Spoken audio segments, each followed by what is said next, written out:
Good afternoon, everyone. My name is Mitch Pinsky. I'll be facilitating today's workshop and supported by Laura Daniels for and from Eli today. Glad to be able to not just facilitate the workshop, but see so many familiar names and faces as we spend the next hour together. I'll indicate now that it's a condensed workshop and that we do certainly encourage targeted discussion during the course of the workshop, unless you're directly engaged in discussion about the workshop or response to questions, which I definitely do encourage, is keep yourselves on mute. That said, Laura has asked us to remind you all that in the chat is a form that you will need to fill out to document your attendance at the workshop. And please take a moment or two to do that. Additionally, I don't think it's a terrible idea to put your name and your school in the chat as well as a safeguard. But once again, fill out the form for attendance purposes and CTLA purposes, and suggest that you do enter your name. That said, also take a look at the QR code. Take a moment to scan and download the materials, which is the same stuff that we will be going through today. Significant pieces of it are relevant and appropriate for adaptation at your schools. So I encourage you to do that. And we'll go from there. Once again, my name is Mitch Pinsky, facilitating the workshop for Eli. I do apologize for my voice. I'm finishing up with strep and should be okay. That said, you would take a look at this quote by Mo Bunnell, who's a business expert, business development expert, and you are welcome at this point to unmute, and we'll do it as targeted as possible, and respond to the question how you think this quote might apply to school leaders in general, not you specifically, but to school leaders in general, in regard to how they are communicating or making outreach within their school communities. So feel free to unmute and comment, and we'll take one or two, and if not, we'll move ahead.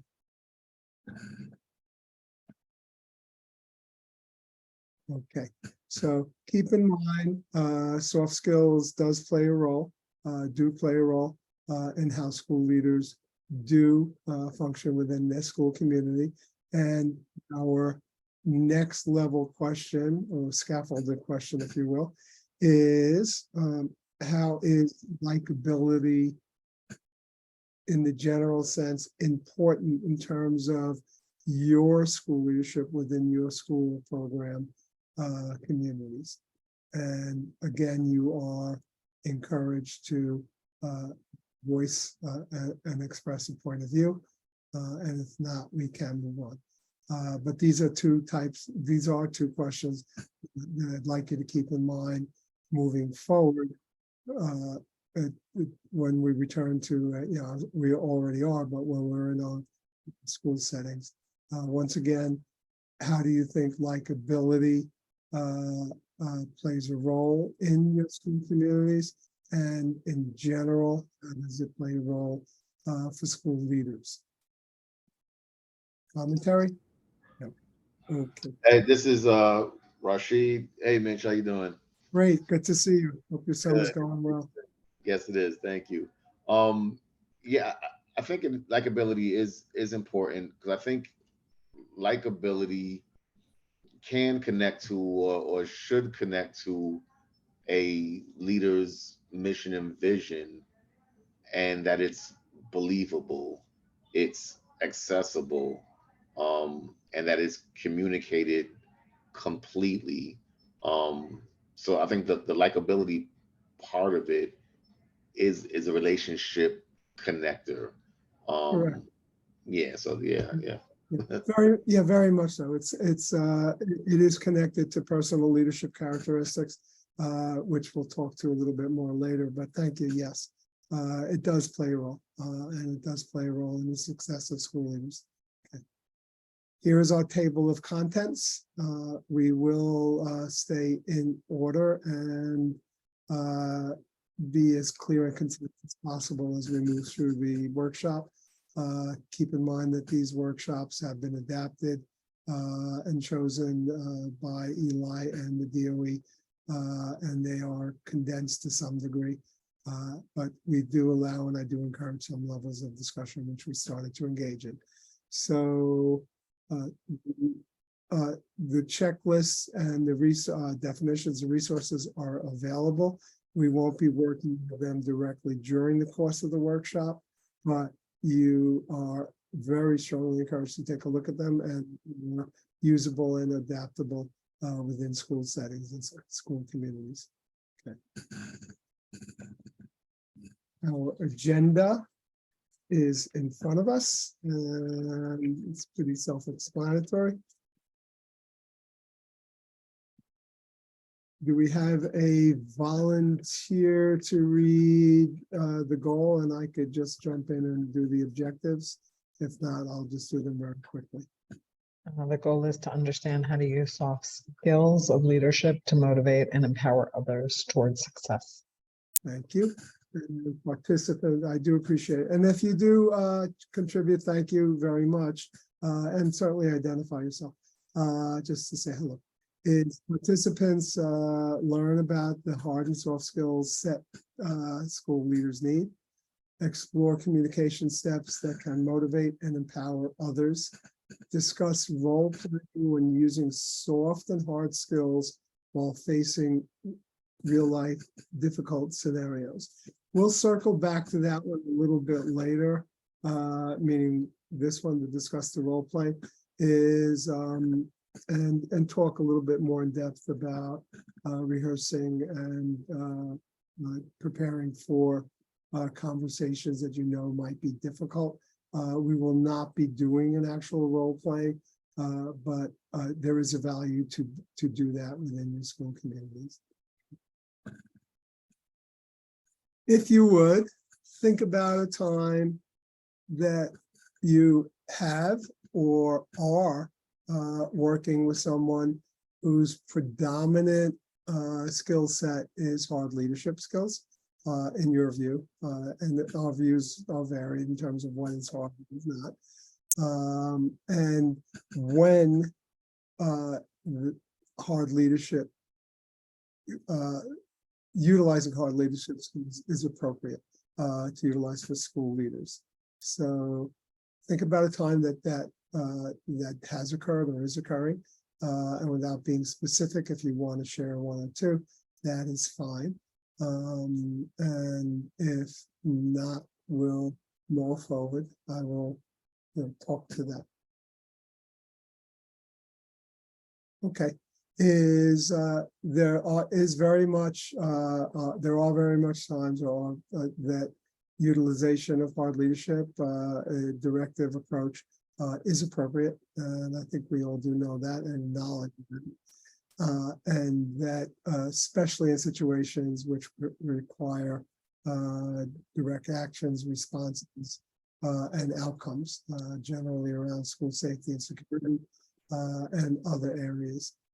So keep in mind that it's not bad to have a balance of school leadership soft skills and hard and soft skills.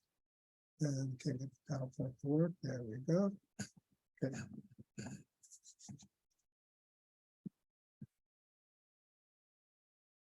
When might utilizing a hard leadership style be appropriate to your success? It saves automatically, doesn't it? If you would mute I don't yourself save anything. if you're not directly involved in the workshop. Okay. She always says something after the fact. Once again, if you would, please mute. Okay, thanks. So when It never is says anything and it shows up. Laura, I'm sorry. mute? There we go. Thanks. Okay. Is, what, once again, I'm asking, when is a hard leadership style critical to a principal's success? And I do invite a discussion, a short one, in this regard.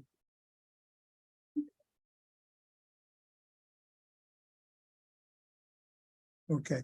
I mean, I think safety. Hi, I'm Jill. I Hi. think safety, you mentioned it before. Anytime there's sort of like safety protocols, something that involves things that are absolutely, clear violations of rules and things like that. Okay. Certainly some of the time. Yeah. And there are others, but that's perfect. I just definitely want to reinforce it, and you'll see why in about 10 seconds. We can talk we can provide examples, but instead of providing them, think about some of the examples of where you've been involved, either on the delivering end or the receiving end, both as a principal or as an AP or as a teacher. And the reason I'm asking that is, as principals, when you're utilizing a hard leadership approach to whatever the situation might be, is how can you make sure in a proactive manner that your APs are supporting you, or you're supporting them when they're utilizing that style, or your subordinates in the school setting, to avoid confusion or mistrust within, while you're dealing with a particular situation.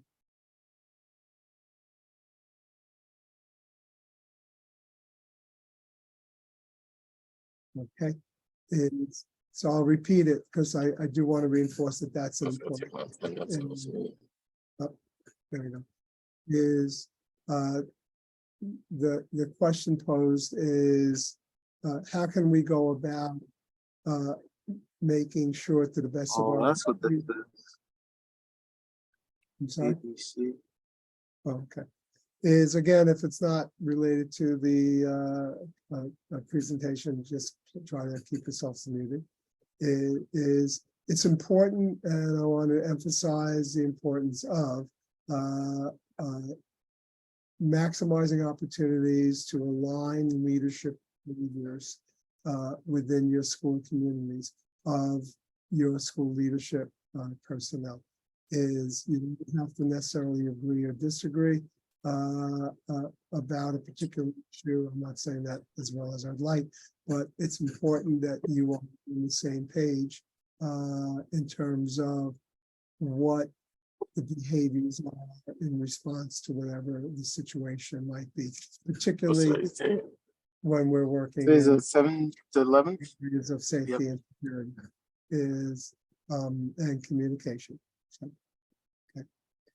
These are some, but not all of the soft leadership skills that we'll be touching on, and will, I'm sure, have come to mind on your part. And I want to emphasize, which I touched on before, we want to emphasize the importance of striking and maintaining a balance be within soft leadership skills, as well as between soft and hard leadership skills. And that, as touched on before, and I'll take a couple of seconds, is these are all offshoots or all embedded in personal leadership characteristics, which are one of the major competencies of the school leadership competencies, and it's just important, I think, to keep that in mind. And while we're talking about importance, and here I'm opening up the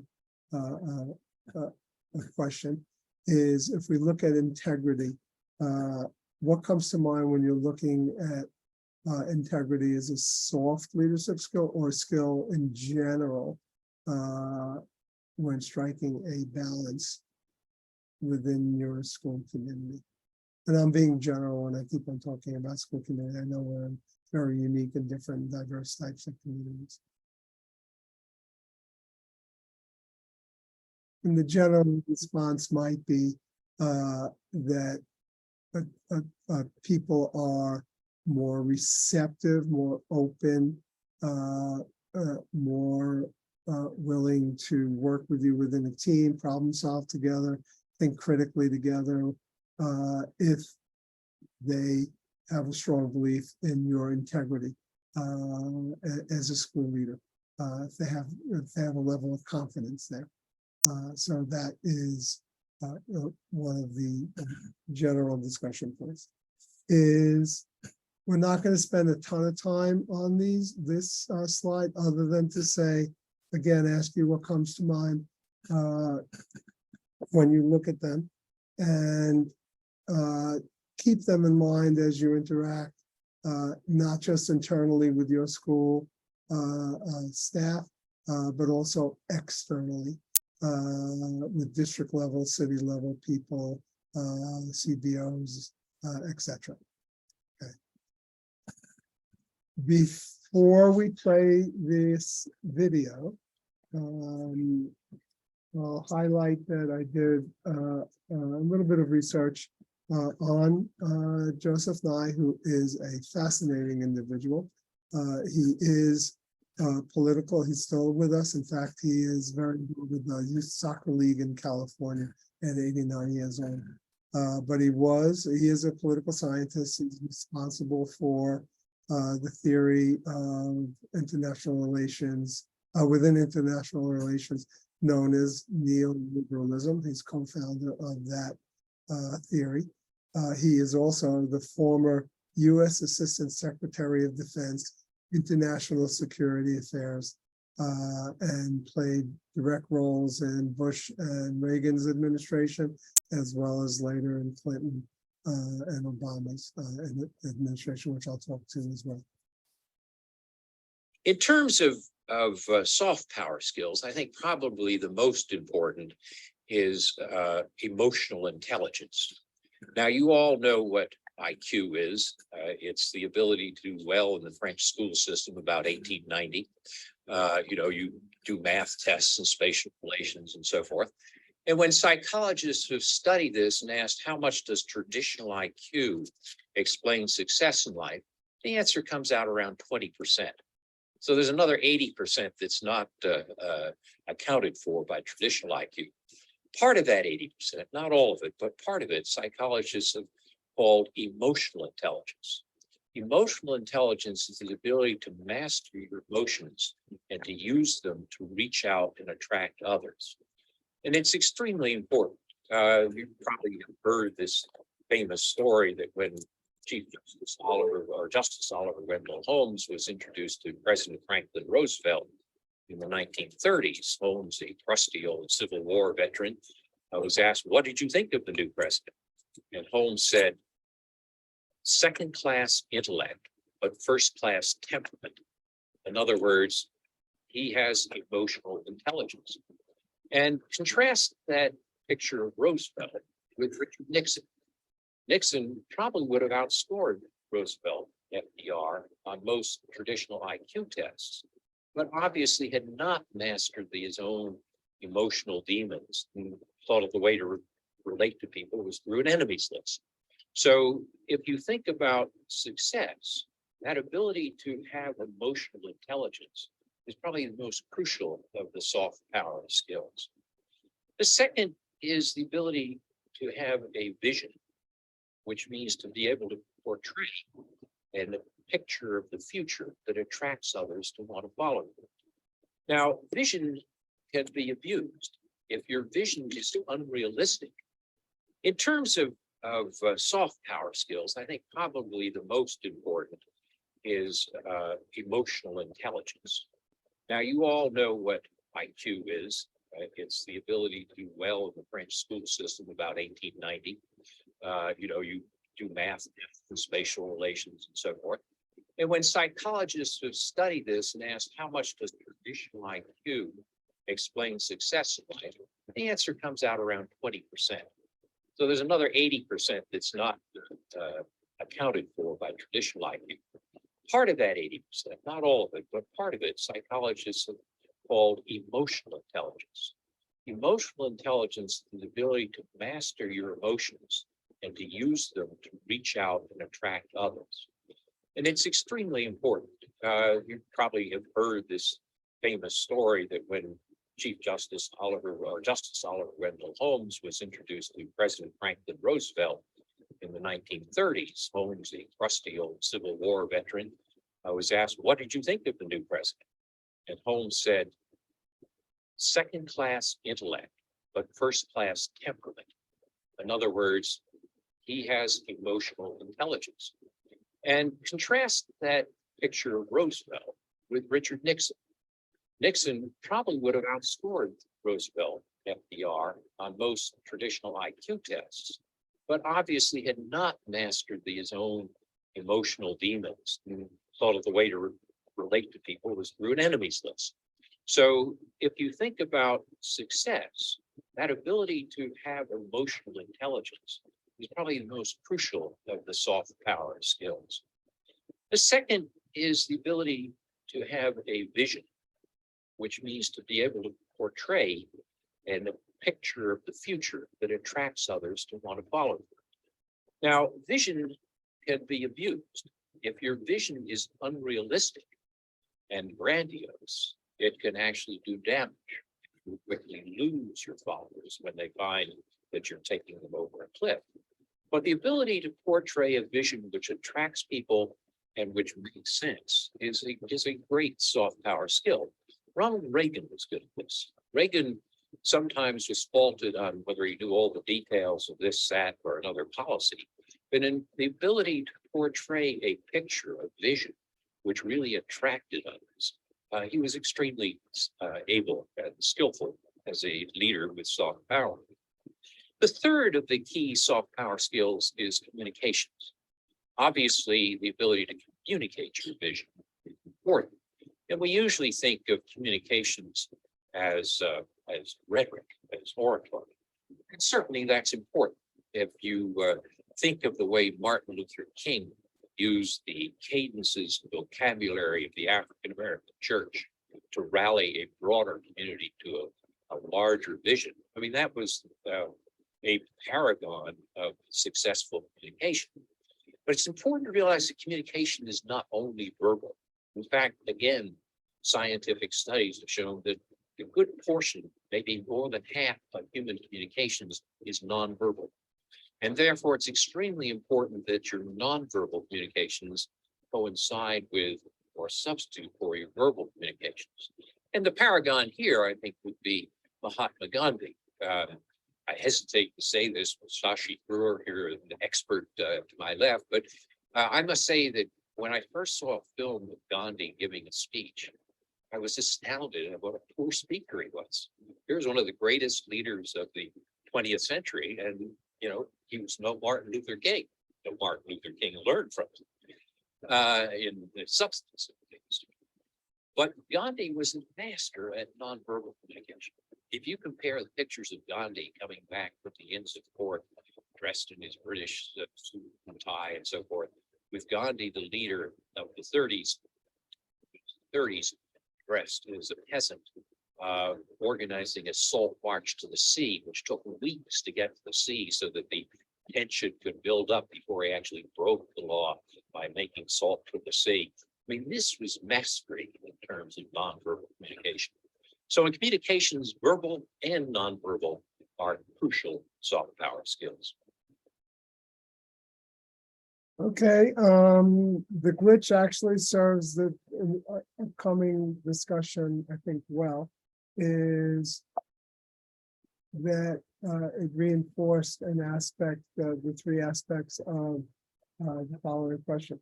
What are the three soft skills that he expected, soft power skills? emotional intelligence, vision, and communication. With emotional intelligence being, in his view, and I think our view, generally speaking, the most important is, can we talk a little bit about emotional intelligence in your roles? And think about how you're using emotional intelligence and or vision and or communication. Anyone like to share one or two anecdotes if you will? Hey, it's Rashid again. I think when you are discussing or rolling out a new initiative to a school community, um, getting people on board with taking, you know, risks when it comes to, um, you know, the things to do in the classroom that may be outside of people's comfort zones. So how you articulate um, your vision as a school leader and the supports that will wrap around to help people get to that level. Um, how you express that, your tone, um, Sure. once again articulating the steps that it will take to get there, so being really thoughtful about how you unravel or unload uh, those thoughts. I think Spot so on. Yeah. really help to develop that. Very, very much spot on. In fact, that is one of the major talking points today in terms of external emissions. So, perfect. So that would be a time where it does come into play. The three major areas again are emotional intelligence, vision, and communication. But thank you, Rashid. Perfect. Is what kind of power works for school leaders? For time's sake, I'll talk to it a little bit and then invite some discussion after if you wish. Think about a time that you're using both soft and hard power skills. And it probably won't take much longer than to think back on your mornings or last week on the national work that you've done and I will do the circle back now in terms of Joseph Nye, is he actually popularized a notion of smart power in the context of both hard and soft skills, which is a combination of both hard and soft, and it became a popular phrase as an extension of what he was doing in prior administrations with the Clinton administration people and the Obama administration people in terms of using a combination of smart power, which I think is well fitted to school leadership. So comments on that, and we can move on.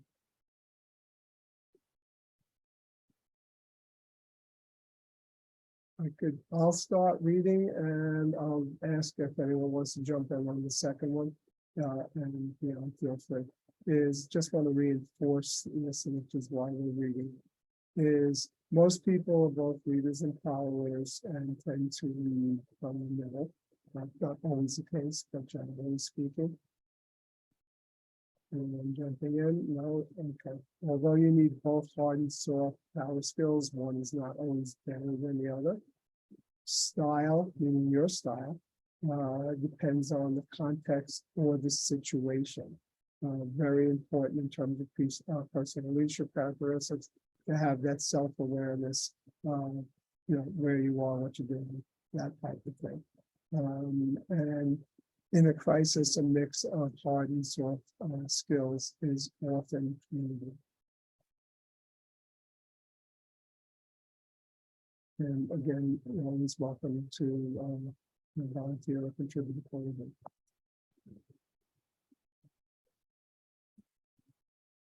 Good.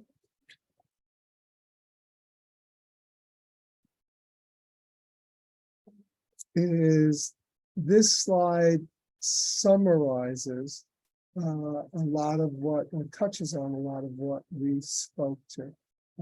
So you'll have access to it later, if not now already, is with highlighting, the highlighting of active listening.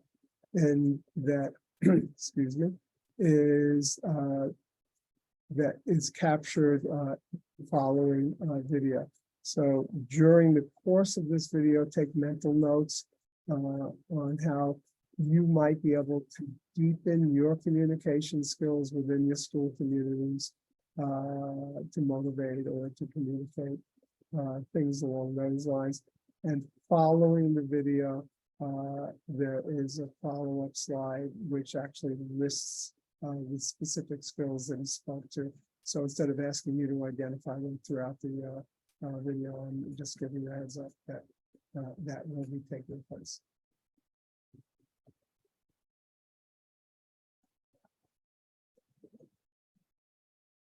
Communication in business, in any organization, is vital. How many things go wrong because communication has gone wrong? Anybody can learn to be a good communicator. It won't be an overnight transformation, but there are some things you can do that everyone can improve their people skills at whatever level they may be. Just out of college or senior chief executive, you can become better. And so I thought I'd write 7 short, sharp chapters with practical advice saying, this is what you can have a go at. The 7 steps are: learn, use every situation to learn, and try and learn something from everybody you meet and every situation you're in. Pablo Picasso said, I'm always doing that which I cannot do in order that I may learn how to do it. Think about that for soft skills, people skills. Look, eye contact is really important, especially in our society. And there are very simple things you can do. You can do this on your way out. If you feel you're not a great eye contact person, practice it. On your way out, going back, look at people in the eye, just people in the street, and just try long enough to catch the color of their eye, then look away. Just practice it. Because I found a lot of people just aren't very good at eye contact. And if they were, everything else becomes more assertive. Listen, possibly the most vital one. Listen to what people say. Hearing plus attention equals listening. Hearing, you can't help doing. So your alarm system is on all the time. For example, when you hear a loud noise, you look, it's not a bomb, it's somebody just dropped something. You hear your name across the room. You look, oh, but it's nothing to do with you. That is still just hearing in a way. So listening is about making meaning. Am I understanding what's going on? I'm making sense of what I'm hearing. I'm creating pictures in my head.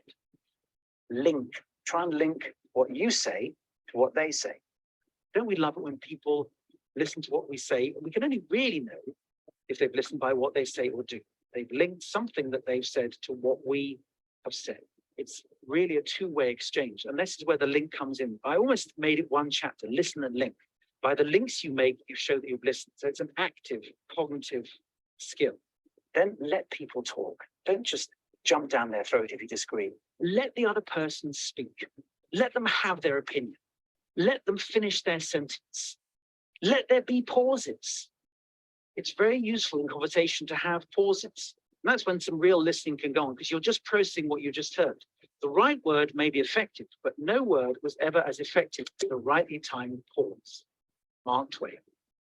Lighten. There's not enough smiling, not enough laughter in organizations. Lighten the mood. Lighten the mood in your business, in your company, in your house. And Robin Dreek, the FBI guy, head of behavioral analysis at the counterintelligence unit, he says, in my many years of leadership development, I found that genuine smile goes a long way in developing rapport. Dale Carnegie had smile number 2 in his list of 6 of how to influence people. Practice your smile. Finally, leave well. Finish your presentation strongly. Leave your job in a way that you don't leave a nasty smell afterwards. Leave a networking event feeling the other person feels better for having met you. Think about the people, because that's what organizations are.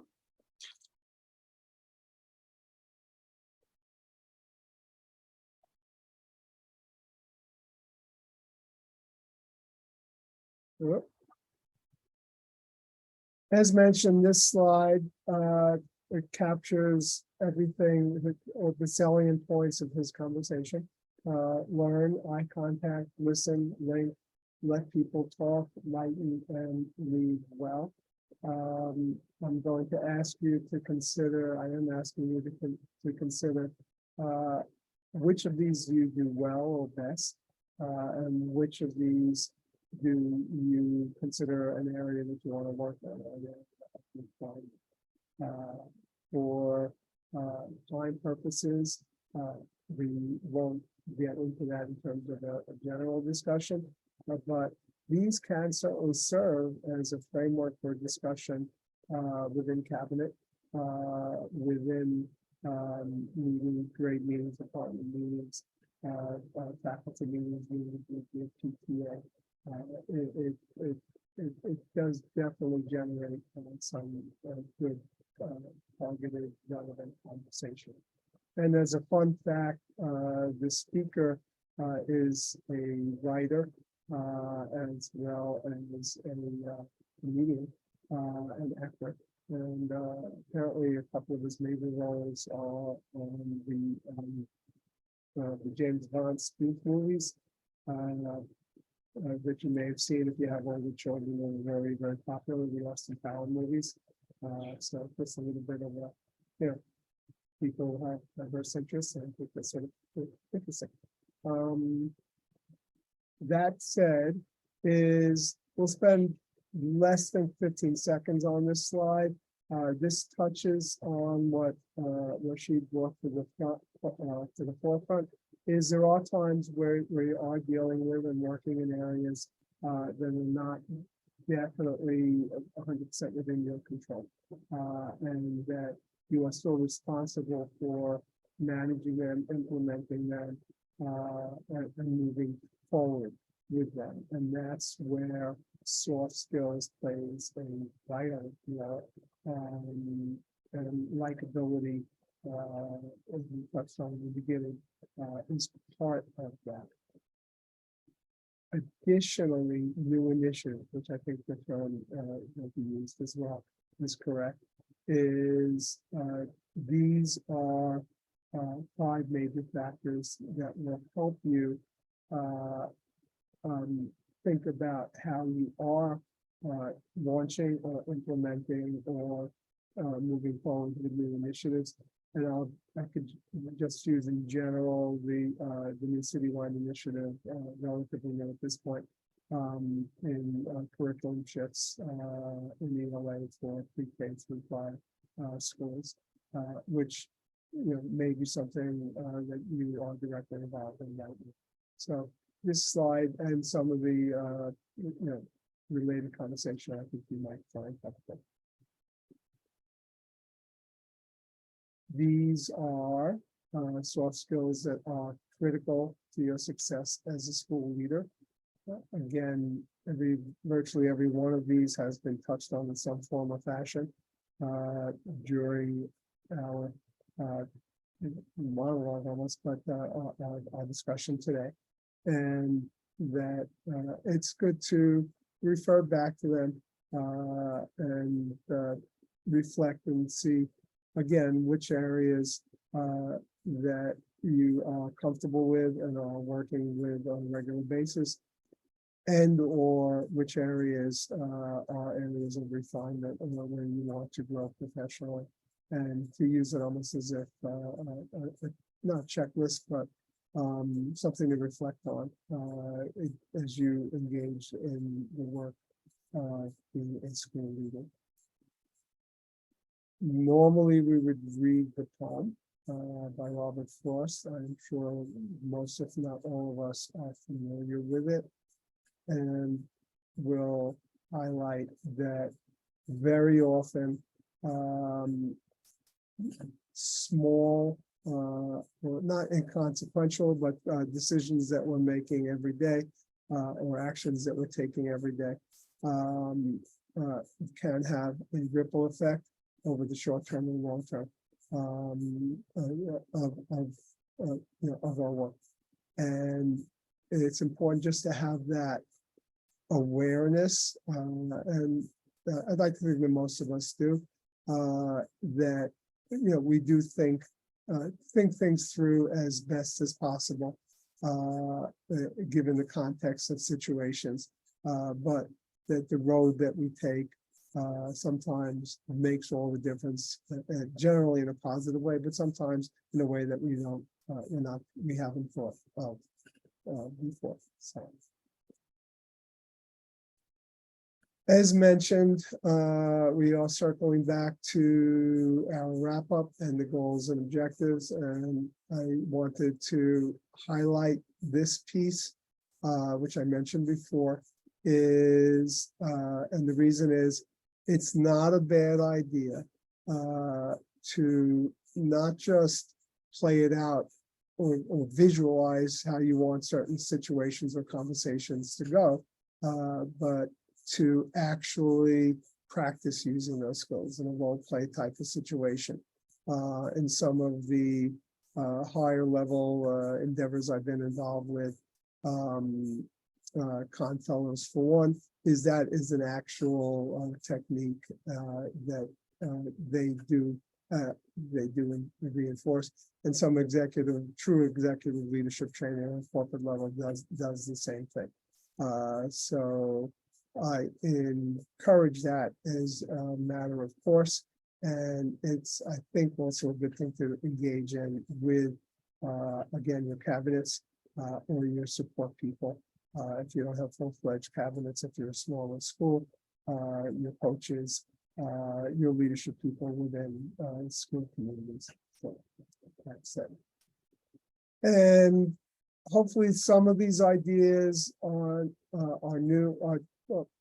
Hopefully some of these ideas resonated, even if you're totally familiar with them. I have a feeling that they're not necessarily new, which is why I hesitated there. But that it helps us to internalize some of the conceptual ideas that have been presented, and helped us think along the lines of identifying the soft skills that we have, that we utilize, and the hard skills that we have, and we utilizing striking a balance, and exploring ways to improve all of them as part of our personal leadership characteristics, skill set, and toolbox. If you would take a moment to scan the evaluation form, they have been updated to include the title of principal. And if you have one that doesn't have the title of principal on it, please put principal as other. And because that did occur in the prior workshops, I just want to give you that heads up. And as we're doing that, if it's not intrusive, we can engage in some commentary and questions, specific to the workshop, and hopefully we can find that helpful. So feel free, and if not, take a couple of minutes to do the evaluation. And thank you for your patience, especially with on a personal level, my voice. Tea does wonders, and thank you for listening actively.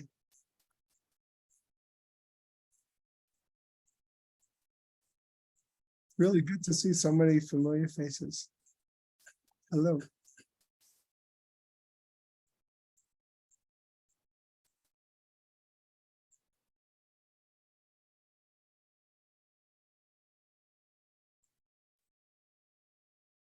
And as we are departing, please accept our best wishes for a wonderful and productive summer. And also, that Eli is conducting its Summer Leadership Institute workshops as we speak. They're worthwhile. And in fact, I'm pleased to do a bit of a commercial that I'm co-facilitating a trust workshop on Thursday. The keynote speaker tomorrow is Kim Marshall from Marshall Memo, and definitely worth taking the time to be able to get there. Nice environment too.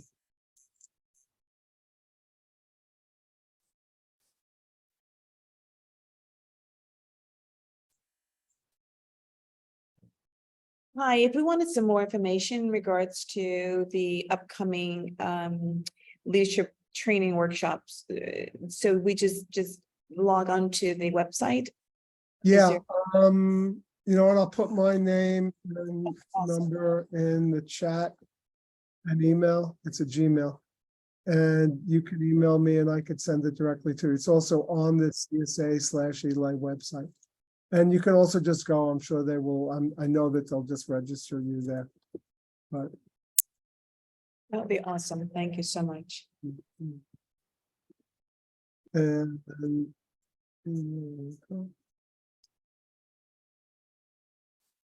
oh, that didn't go the way it said.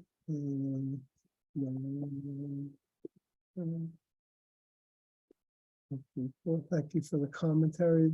834-8252. Now, did you put it there already? Did you put it in the I chat? put my Gmail, but I separated it. I apologize.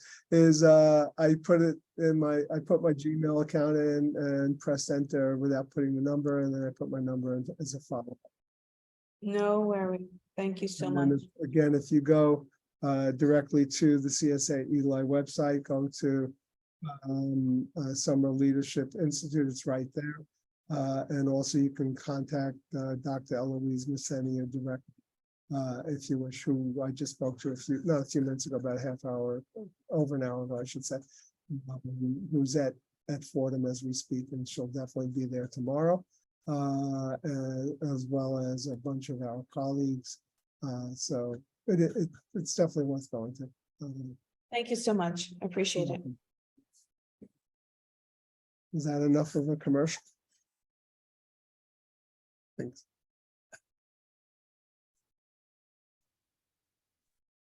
Question.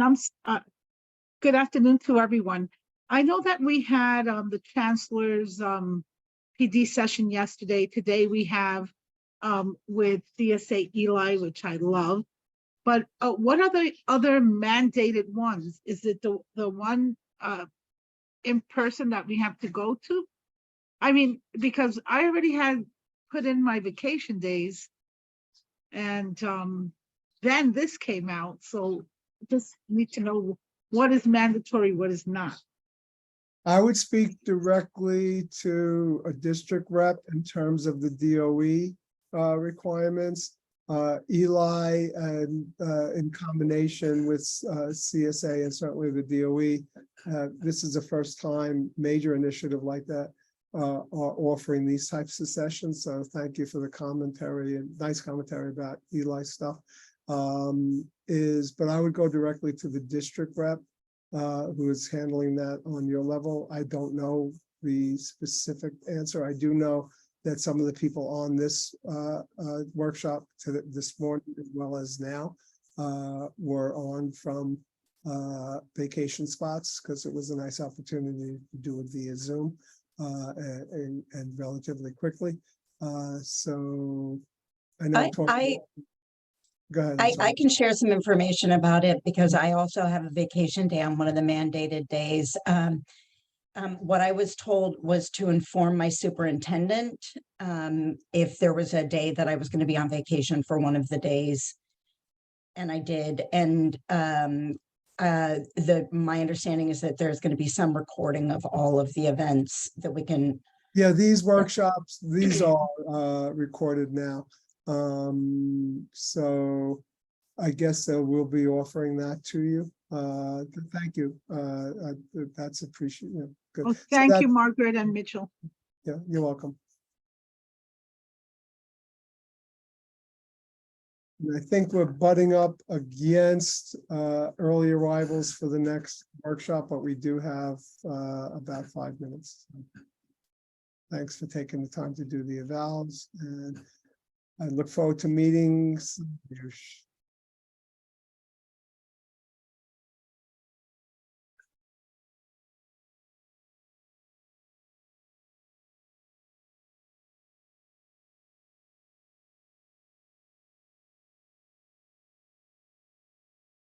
And as I was just saying, I look forward to meeting you all in person, and certainly those of you who might